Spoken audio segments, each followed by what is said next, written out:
Bueno, espero que anden bien. Esto es nuevo para mí. Ya me estoy transformando en todo un youtuber.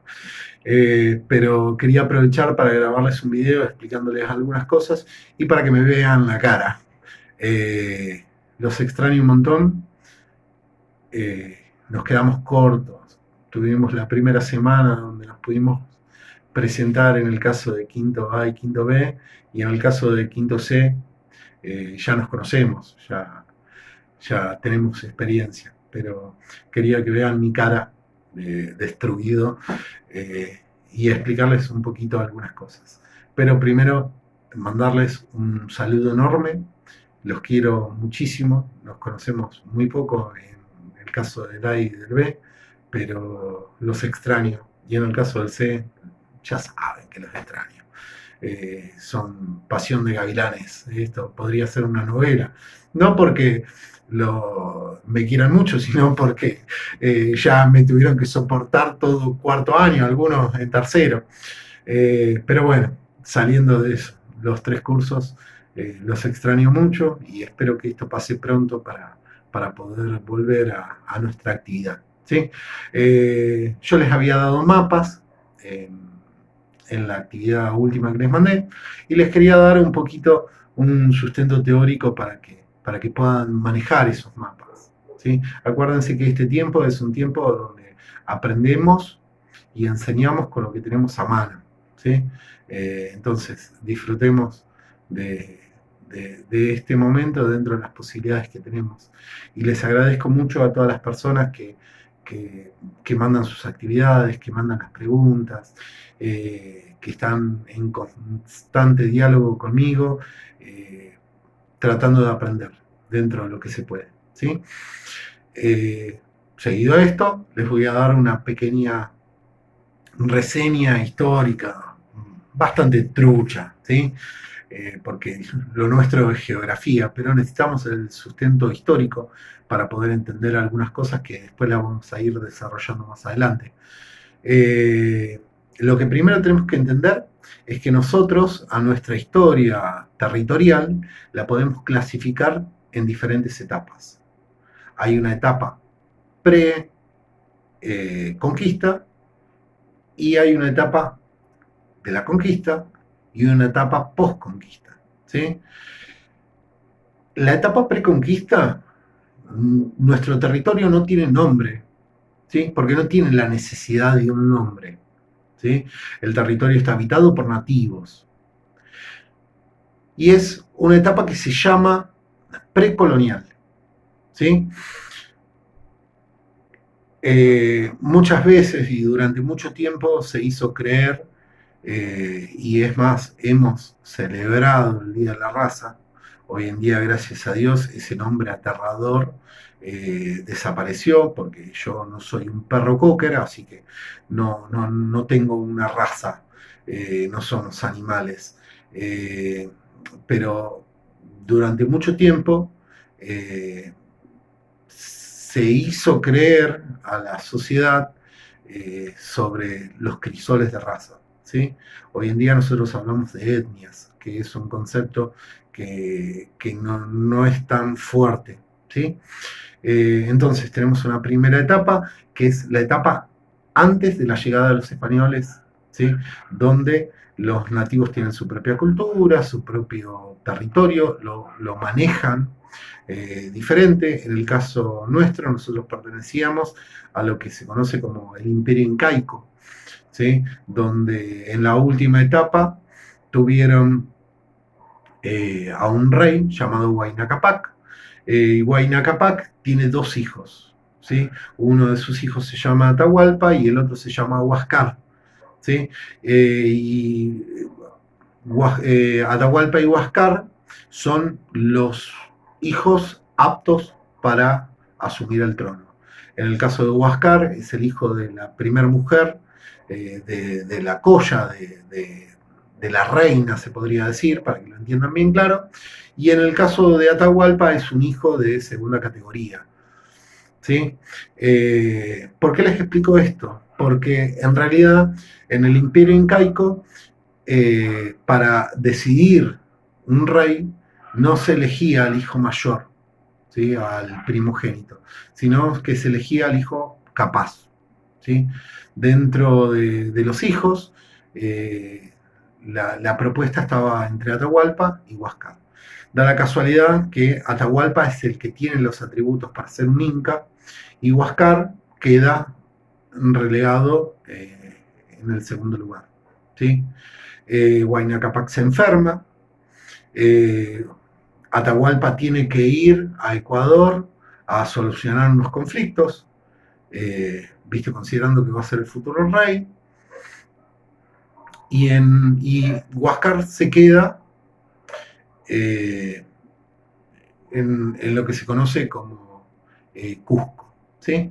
Eh, Huayna Capac se muere y Huáscar traiciona a Atahualpa y se proclama rey. Cuando el hermano se entera, se va a enojar, obviamente, y va a tratar de recuperar lo que es suyo por capacidad. ¿Sí? En ese momento conoce a, perdón, a Francisco Pizarro, y Francisco Pizarro es un español inescrupuloso que va a aprovechar el problema que tienen los hermanos y los va a terminar destruyendo los dos. Para que ustedes se den una idea, se hace aliado, ¿sí? De Atahualpa, y con las fuerzas españolas y las fuerzas incaicas, con ese ejército que tenía al mando de Atahualpa, va a ir a Cusco y va a matar, va a dejar que Atahualpa mate a su hermano. ¿Sí? Pero lo que no sabe Atahualpa es que es un rehén. ¿Sí?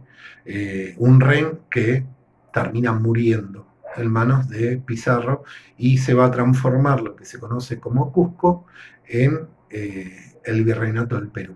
¿Sí? Ese es el primer virreinato que se produce. Pero los españoles necesitan sacar los metales preciosos. Acuérdense que el tipo de conquista que nosotros tenemos es un tipo de conquista explotacionista. En el caso de América del Norte es un tipo de conquista más expansionista. ¿Sí?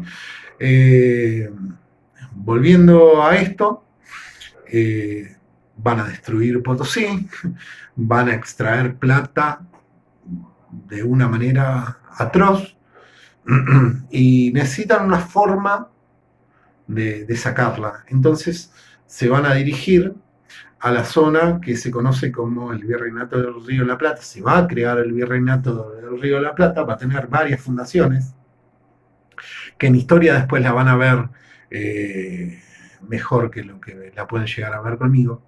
Y ahí ya estamos hablando de una etapa colonial. ¿Sí? ¿Cuál era el objetivo de la creación del Virreinato del Río de la Plata? La extracción. ¿Sí? Es una zona llana, es una zona donde se va a crear un puerto que nosotros conocemos hasta la actualidad como el puerto de Buenos Aires, y de ahí se van a extraer los metales preciosos de Potosí, se van a llevar al Río de la Plata, y del Río de la Plata se van a ir directamente a España. ¿Sí?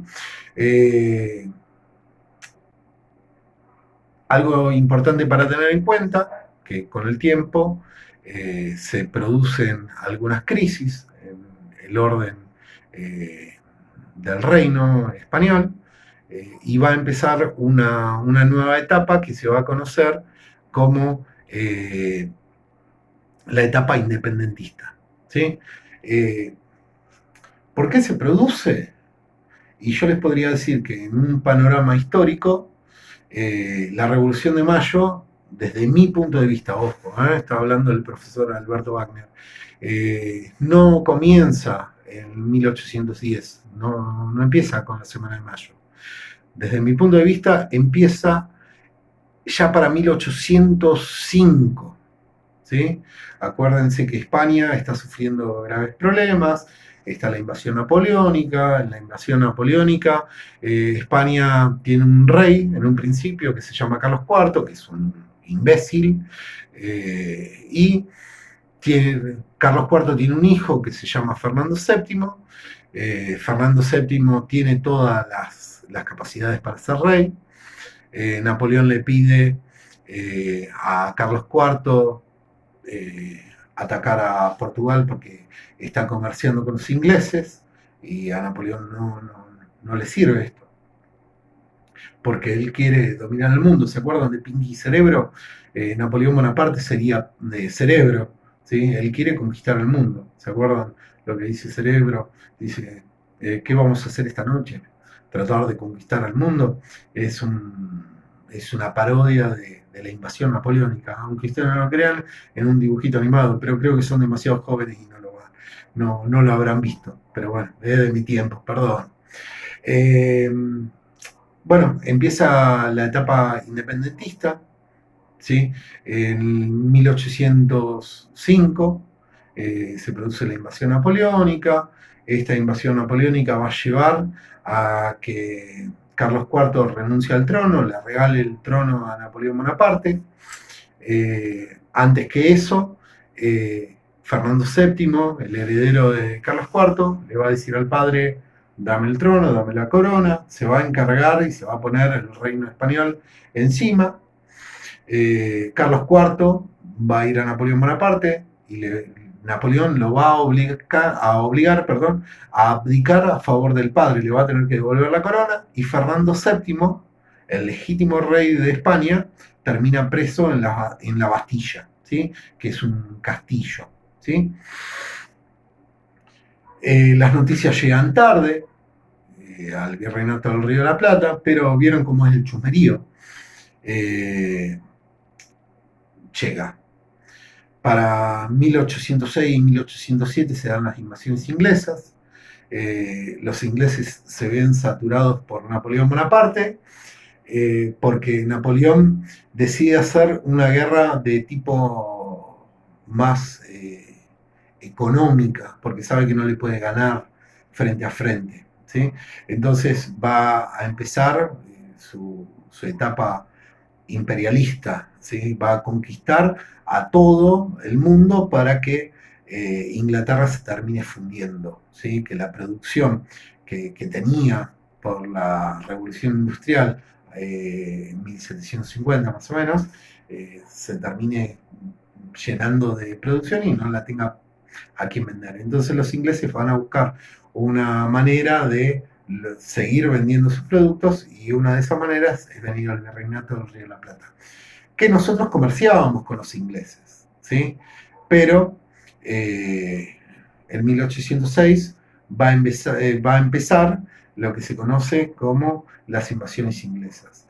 En 1806 tenemos un virrey que se llama Sobremonte, es un virrey que es un desastre, que cuando ve los barcos ingleses se va a escapar con el tesoro, se va a destino a Córdoba, los ingleses lo van a interceptar, le van a robar el tesoro y se lo van a llevar a Inglaterra. ¿Sí?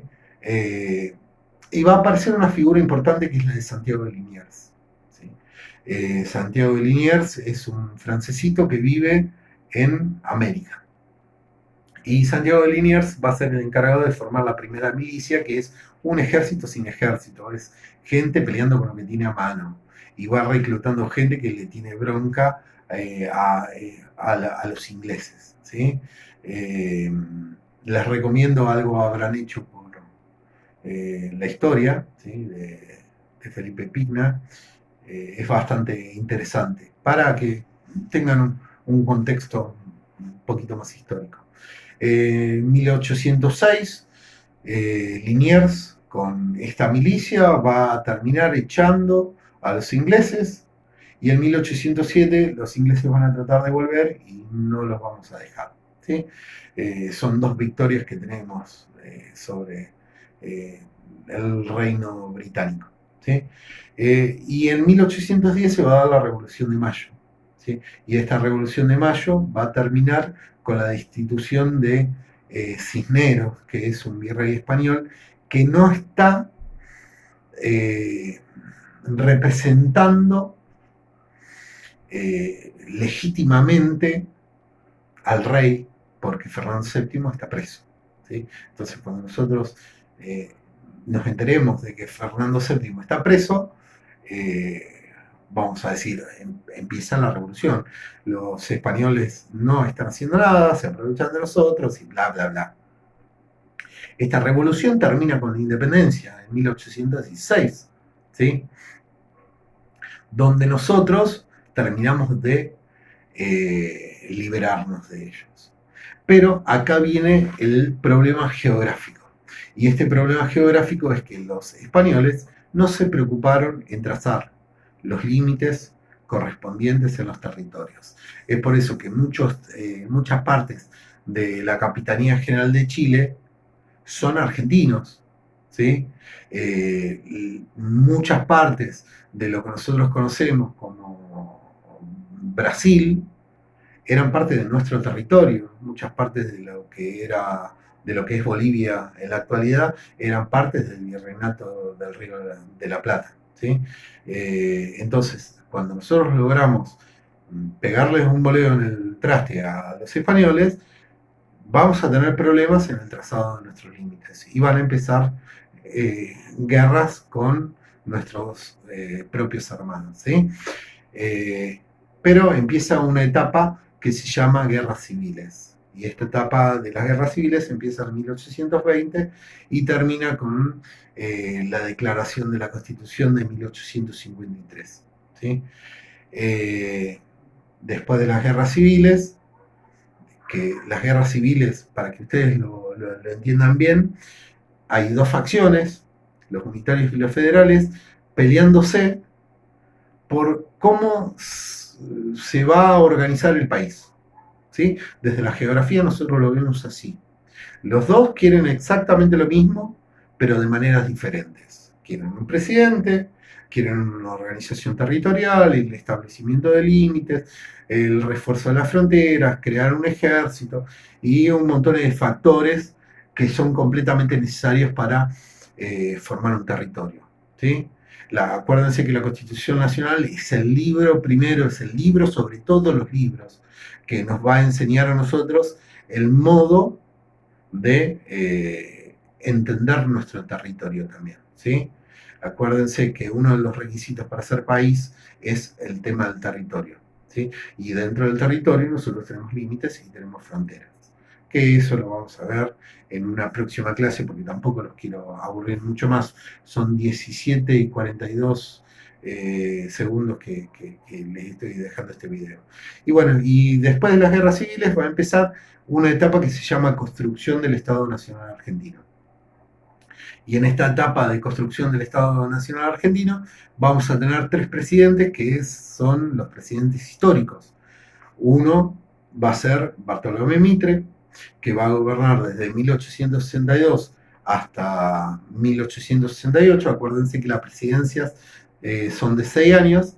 Después tenemos a don Domingo Faustino Sarmiento, que va a gobernar desde el 68 al 74, o sea, le somos 6, no, es mucha matemática complicada. Y después vamos a tener a Nicolás Avellaneda, que va a gobernar desde el 74 hasta el 80, y después del 80 empieza la oligarquía argentina con Julio Argentino Roca, ¿sí? Entonces, esta etapa de construcción del Estado Nacional Argentino es completamente indispensable entenderla, ¿sí? ¿Por qué? Porque se va a crear un territorio.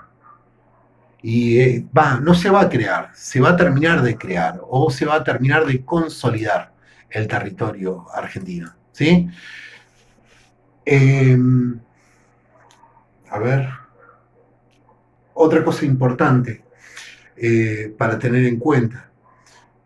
Vamos a empezar a establecer límites y algunas provincias se van a terminar deformando. Yo lo que les hago es analizar diversos mapas, ¿sí? Y estos diversos mapas les muestran los tamaños y la ubicación de algunas provincias, ¿sí? Es por eso que hay que analizarlos de la mejor manera posible. El tamaño y la extensión de las provincias no siempre fue igual. Si no me creen, revisen en el caso de Misiones. Y fíjense que Misiones tiene un pedazo de Paraguay en cierto momento histórico. ¿Sí? ¿Por qué? Por esto que yo les explicaba del tema de que los españoles no habían establecido límites precisos. ¿Sí? Eh, bueno, no los voy a aburrir más, son 20 minutos 15. Después les voy a subir otro video más explicándole algunas cosas. Pero es completamente necesario que entendamos un poquito la historia para poder entender la geografía. Acuérdense que la historia y la geografía son dos ciencias sociales que son hermanas, ¿sí? Y son una necesita a la otra, sí o sí. ¿Sí? Les mando un beso enorme, los extraño mucho. Para la próxima clase vamos a seguir avanzando un poquito más. Sigan planteando dudas, me encanta que planteen dudas. Eh, y bueno, espero que este video haya aclarado un poquito el panorama. Besos.